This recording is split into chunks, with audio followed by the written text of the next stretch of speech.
Hello, aspirants. I welcome you all once again to another session of the Hindu Editorial Vocab for today, June the 9th.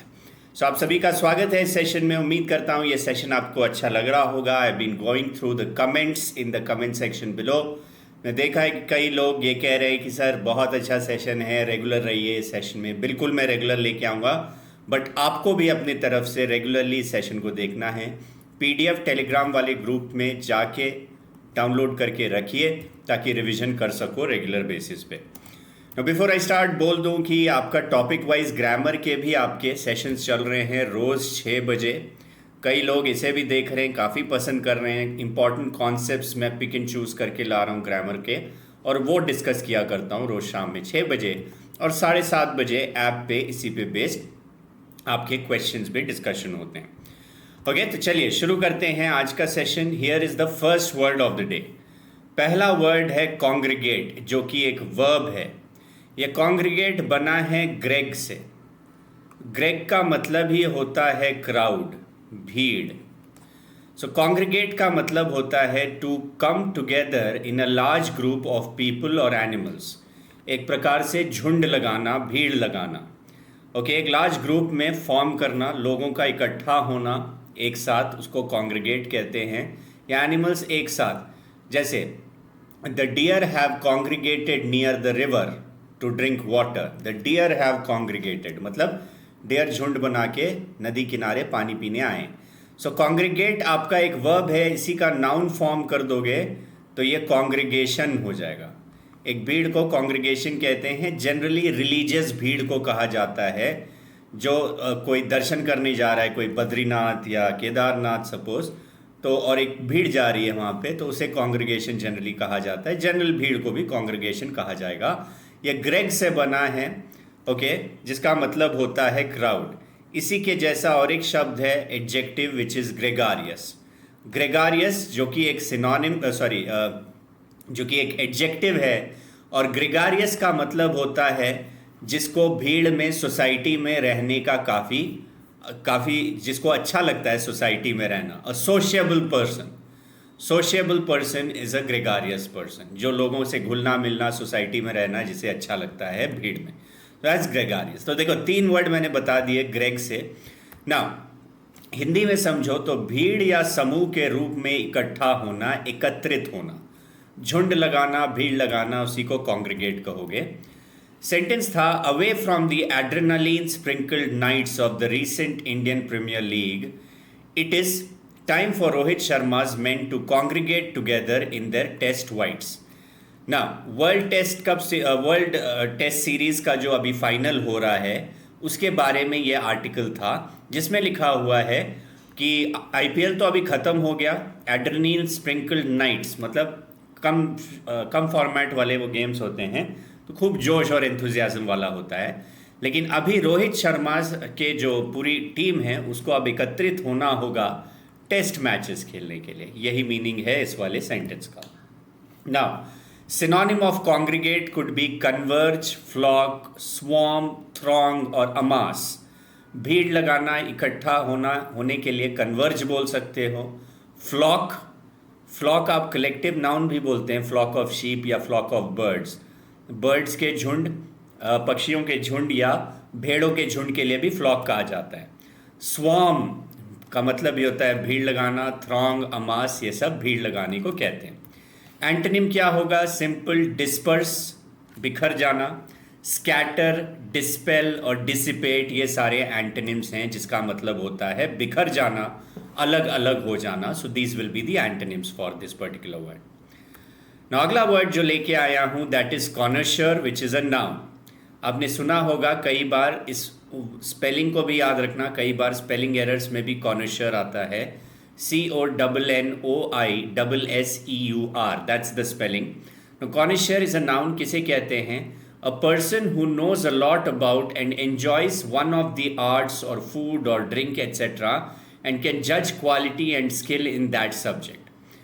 एक ऐसे व्यक्ति को कॉनोशर बोलते हैं जो किसी पर्टिकुलर फील्ड में, कोई पर्टिकुलर फाइन आर्ट्स में या किसी पर्टिकुलर फील्ड में काफ़ी नॉलेज है, उसको इन डेप्थ नॉलेज है, खान पान के बारे में या ड्रिंक्स के बारे में, म्यूज़िक के बारे में, डांस के बारे में, an expert, a genius in a particular field is called a connoisseur. Hindi में कला, स्वादिष्ट भोजन, संगीत आदि का विशेष जानकार, जिसको खास जानकारी हो, इन डेप्थ जानकारी हो, उसको हम कॉनर्शियर कहते हैं किसी भी फील्ड के बारे में। नाउ सेंटेंस था the 2020 bash may have its share of thrills but for the connoisseur test cricket spread over 5 days is the ultimate yardstick to judge both the singular, the player and the collective, the team. Now article में ये लिखा था writer ने, article जो भी reporter था उसने ये लिखा था कि 2020 बैश, जो 2020 आईपीएल T20 वगैरह होता है, उसमें अपना एंथुजियाज्म और थ्रिल्स तो हैं, लेकिन जो भी क्रिकेट का जानकार है, जो क्रिकेट को असल रूप में पसंद करता है, who really loves cricket, who is an expert in that particular field, he will always agree कि टेस्ट क्रिकेट असली टेस्ट होता है किसी भी प्लेयर का, भले वो सिंगुलर प्लेयर हो या पूरे के पूरे टीम हो, उसका सही जो टेस्ट होता है वो टेस्ट क्रिकेट में ही होता है। यार्डस्टिक का मतलब होता है मापदंड। तो बोलना चाह रहा है कि टेस्ट क्रिकेट ही सही मापदंड है किसी भी प्लेयर को जज करने के लिए, किसी भी टीम को जज करने के लिए। That's the meaning. सो एक एक्सपर्ट के लिए टेस्ट क्रिकेट असली मापदंड है। That's the real yardstick. Okay, the synonyms of connoisseur can be buff, dilettante और एफिसियोनाडो। एफिसियोनाडो बोलो, डिलेटेंट बोलो, बफ बोलो, ये सब कॉनर्शियर का मतलब है one who is an expert in a particular field. Antonyms lowbrow, materialist और philistine, one who doesn't have much interest in arts, fine arts or any field for that matter, जिसको बहुत ज़्यादा इंटरेस्ट नहीं हो चीज़ों में, तो लो bro, materialist और फिलिस्टीन बोलते हैं। ओके, अगला वर्ड जो लेके आया हूँ that is accelerating. Now accelerating एक एडजेक्टिव है which means making you feel very excited and happy, एक बहुत ही ज़्यादा उत्साह, उमंग, खुशी की लहर, दैट इज एक्सिलरेटिंग, जो कि एक एडजेक्टिव है। ओके, हिंदी में बोलो तो रोमांचक बोल सकते हो एक्सिलरेटिंग का मीनिंग। नाउ सेंटेंस देखो ध्यान से। India prospered in its recent exchanges against Australia, be it at home और down under, in what is proving to be an exhilarating rivalry, but summit clashes are loaded with extra pressure and both units will step onto the turf as equals. तो कई सारे words हैं जिसके meaning आपको शायद नहीं पता। First, accelerating तो मैंने बता दिया। राइवलरी मतलब होता है एनिमिटी, दुश्मनी, एक तरह से राइवलरी जहाँ एक दूसरे से लोग कंपीट करते हैं उसको भी राइवलरी बोल सकते हो, क्योंकि इंडिया और ऑस्ट्रेलिया कंपीट कर रहा है। समिट क्लैशेस, समिट मैंने बोला सबसे टॉप वाला है, सबसे एंड वाला, क्योंकि ये फाइनल है तो this is the summit clash. Is loaded with extra pressure and both units will step on to the turf. Turf मतलब मैदान में इक्वली दोनों टीम जाएंगी। तो सेंटेंस का मीनिंग समझो। India prospered in its recent exchanges against Australia. Australia के साथ जो रीसेंट मैचेस हुए हैं उसमें इंडिया ने अच्छा परफॉर्म किया, भले वो घर पे होम कंट्री में इंडिया में हुई हो मैच या बाहर देशों में हुई हो। In what is proving to be an accelerating rivalry, इसलिए बहुत ही ज़्यादा रोमांचक सा मैचेस होंगे, कंपटीशन बहुत रोमांचक होगा। रोमांचक कंपटीशन को एक्सिलरेटिंग राइवलरी बोला जा रहा है। But summit clashes are loaded with extra pressure. कभी भी फाइनल्स, सेमीफाइनल्स वगैरह हो तो उसमें प्रेशर दोनों टीमों में इक्वली रहती हैं। And both units will step on to the turf as equals. दोनों टीम का इक्वली वो कंपीट करेंगी मैदान में जाके एक दूसरे से। That's what it means. So accelerating के सिनोनिम्स होंगे breathtaking, thrilling. Okay, breathtaking बोलो, थ्रिलिंग, इंट्रीगिंग और एक्साइटिंग, ये सारे इसके सिनोनिम्स हैं। बहुत ही ज़्यादा फुल ऑफ एंथुजियाज्म, बहुत ही एक्साइटमेंट से भरपूर। एंटोनिम्स इसके हो जाएंगे टीडियस, मोनोटनस, टायरसम या बोरिंग। बोरियत से भरा हुआ, दैट इज टीडियस, मोनोटनस, टायरसम और बोरिंग, ये इसके एंटोनिम हो जाएंगे एक्सेलरेटिंग वर्ड के। अगला वर्ड जो लेके आया हूं दैट इज कल्मिनेट। कल्मिनेट एक वर्ब है। अगेन मैंने बोला है ATE से खत्म होने वाले ज़्यादातर वर्ब्स होते हैं। कल्मिनेट का मतलब होता है to reach a final result, किसी फाइनल रिजल्ट या निष्कर्ष पे पहुंचना, दैट इज कल्मिनेट। हिंदी में अंतिम परिणाम पर पहुंचना, चरम सीमा तक पहुंचना। अंतिम परिणाम या चरम सीमा तक पहुंचना, that is culminate in Hindi. Sentence था in the previous WTC world test championship cycle which culminated in the 2021 final at Southampton, India lost to Kane Williamson's New Zealand। कह रहा है प्रीवियस जो वर्ल्ड टेस्ट चैंपियनशिप का final हुआ था उसमें जब वो एंड हुआ था, फाइनल मैच 2021 में फाइनल जो हुआ था, तो culminated, okay, obviously final match and match होता है, लास्ट मैच होता है, तो ये जो पिछला वर्ल्ड टेस्ट चैंपियनशिप का साइकिल था, it culminated which means it ended where in the 2021 final at Southampton India lost to Kane Williamson's New Zealand. India final में थी लेकिन न्यूजीलैंड से हार गई थी। केन विलियमसन उसके कैप्टन थे न्यूजीलैंड के, 2021 की बात कर रहे हैं। नाउ सिनोनिम्स कल्मिनेट का होगा क्लाइमैक्स, टर्मिनेट और कंक्लूड। ओके, अंतिम पड़ाव पर पहुंच जाना, क्लाइमैक्स, टर्मिनेट और कंक्लूड।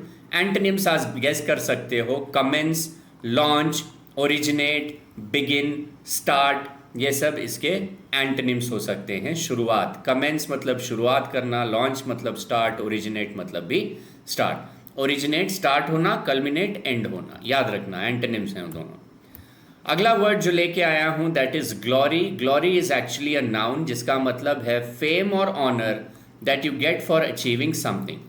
कोई चीज़ पाने के लिए, कोई चीज़ आप किए हो उसके लिए जो आपको जिसके कारण आप फेमस होते हो, प्रख्यात होते हो और उसके कारण लोग आपको इज्जत भी करते हैं, दैट इज ग्लोरी। ओके, सो हिंदी में उपलब्धि से प्राप्त यश या सम्मान, किसी उपलब्धि, किसी अचीवमेंट के बाद जब लोग आपको जानने लगते हैं, आपका फेमस, आपका फेम और रेस्पेक्ट बढ़ता है, उसको ग्लोरी कहा जाता है। Example, for the senior group of skipper for the senior group of skipper Rohit, Virat Kohli, Cheteshwar Pujara, Ajinkya Rahane, R Ashwin and Ravindra Jadeja, the Oval contest offers another shot at ICC glory.